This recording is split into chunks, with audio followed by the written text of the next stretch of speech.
Folks, we are at the midway point of the NFL season. There's been some teams that have surprised me. There's been some teams that disappointed me. But there's been one team that I've been wanting to talk about for a while now. And that team is the Detroit Lions. What's going on, everybody? Welcome to another MJC original video. Today, we're going to be talking about the Lions. Make sure to hit that subscribe button, hit that like button, and turn on post notifications, man, for anytime we drop a banger like this one. We do NBA podcasts, we do NFL podcasts, and we do some MJC breakdowns just like this one. Now let's get into it. There's no other place to start with this team than Dan Campbell, their head coach. In the NFL, most teams take an identity from their head coach. There's no other team in the NFL that embodies their head coach like the Detroit Lions.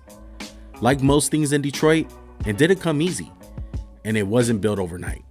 It was built with a lot of heartbreak and determination, and with a head coach who isn't afraid to wear his heart on his sleeve. But look, before we start talking about the 2023 Lions, let's talk about the beginning of the Dan Campbell era, because it was some dark days. Brad Holmes and Dan Campbell traded Matthew Stafford, the Lions' best quarterback in franchise history, for Jared Goff and 2 first-round picks. Now, Jared Goff's stock at the time was rock bottom. He got embarrassed in the Super Bowl, and he ended up getting benched by John Wolford in a playoff game. And yes, I know Goff came back into the game after John Wolford got hurt and won that playoff game and eventually lost to Green Bay. The Rams knew it was time to move on. Everyone knew that the Rams honestly had the pieces for a Super Bowl team, but that missing piece was the quarterback. It was a huge change for the Lions. Stafford had been there for 12 years. There was a real connect with the city of Detroit and Matthew Stafford. They loved him, but it was only a sign of things to change. But the QB wasn't the only change for the Lions that year. Dan Campbell's not your typical head coach in today's game. He wasn't hired because he was an offensive guru. He wasn't hired because he was a defensive mastermind. He was just a tight end coach. He was under Sean Payton in the Saints, and he learned a lot from Sean Payton, and he was well respected around the league. Campbell took away a lot of things under Sean Payton. He understood what it meant to be a successful head coach. And like I said, he's not an X's and O's guy like Sean Payton, but he understood that being a head coach means surrounding yourself with the right people. Campbell chose first-time coordinators in Ben Johnson and Aaron Glenn. Johnson wasn't the first choice, but he recognized his potential by promoting him to OC.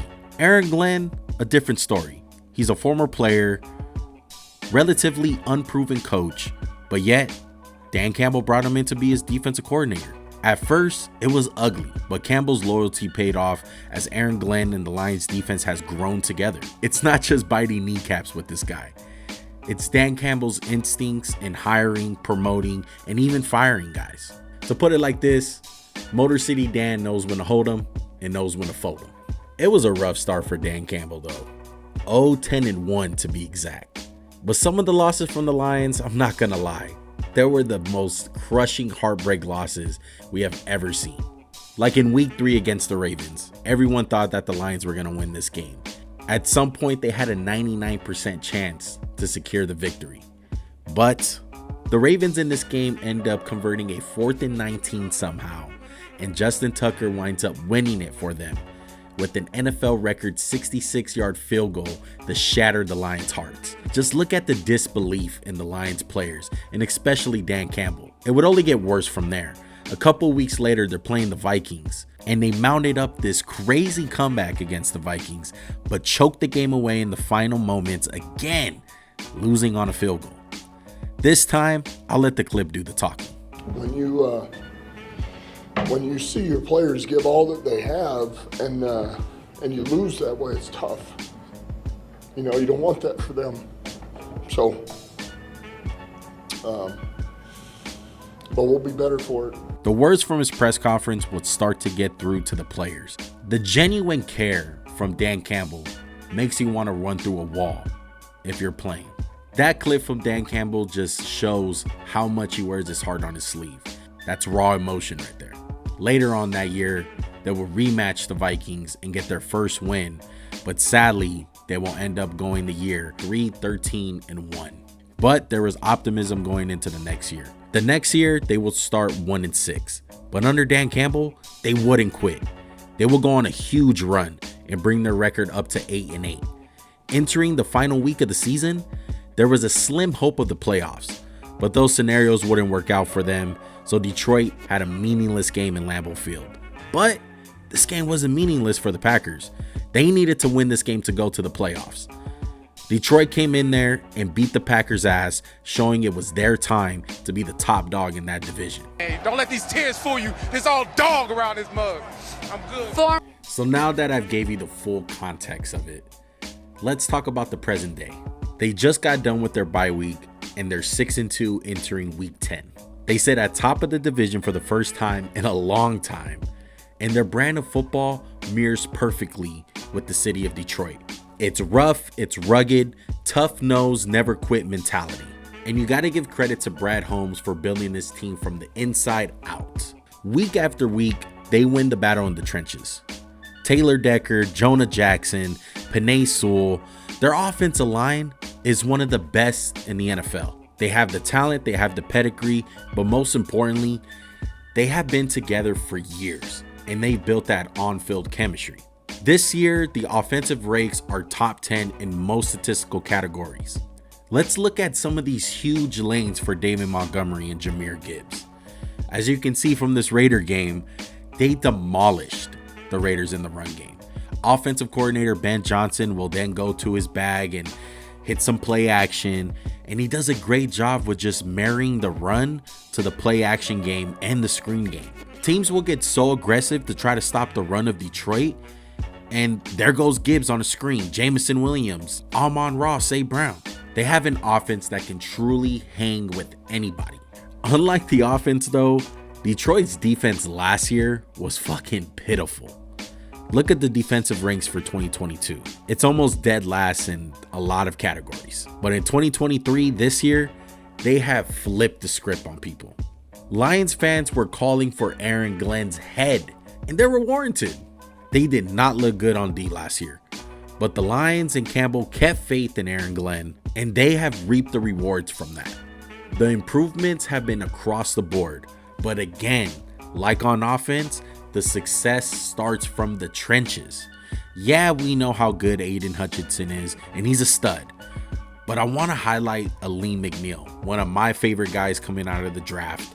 You might remember him from being my number one defensive tackle in 2020 of the NFL draft. Aleem McNeil has been phenomenal this year.